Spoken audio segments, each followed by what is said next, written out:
What's up everybody, it's Justin at S&K Greenhouse, and today I'm going to show you 3 crucial tips on how to grow huge and tasty broccoli crowns. Check it out. My first tip for growing large broccoli crowns has to do with timing.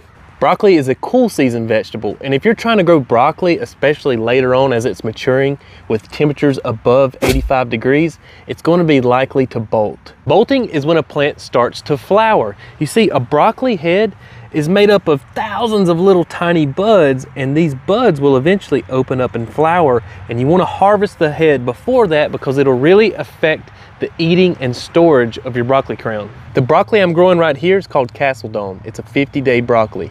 Most broccoli should be planted 2 to 3 months before your first frost date, but if you're planting from vegetable starts, you can go 6 to 8 weeks before your first frost date.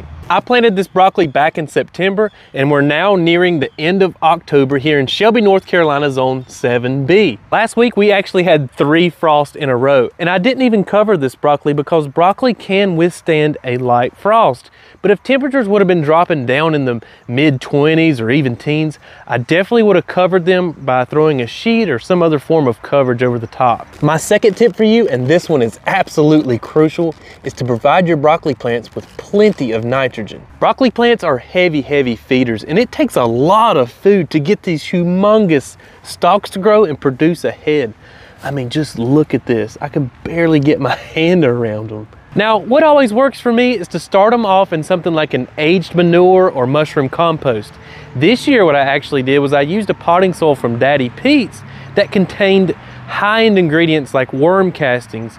I also, when I dug my hole, I threw in a huge handful of Biotone starter fertilizer and then backfilled with that potting soil, and these things have blasted off. Oftentimes, I'll go back and I'll throw in additional fertilizer if I start to see my broccoli looking a little bit unhealthy, maybe slightly yellow, or maybe it's not growing fast enough. And I'll fertilize them with something like fish emulsion fertilizer or something with plenty of nitrogen.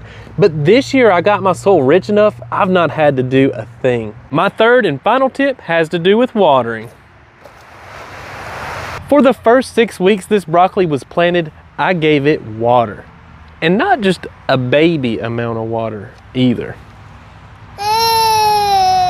I watered several times a week, and then as the broccoli matured, I switched to more infrequent, deep waterings, but I always made sure that the soil stayed evenly moist, but not soaking wet. Yellowing leaves can be a sign of over or underwatering, and although underwatering is more common, you'll know you've overwatered if the leaves become yellow and wilty, stems become spindly, and you've pretty much just suffocated the roots with water and there's no oxygen. Well, there you go, folks. There are my 3 tips for growing huge, delicious, scrumptious, firm broccoli heads. And these puppies are getting ready to harvest. And if you want to see a video on how to properly harvest broccoli crowns, let me know down in the comments section. Go ahead. I'll wait. Did you do it? All right. Well, until next time, become a plant person.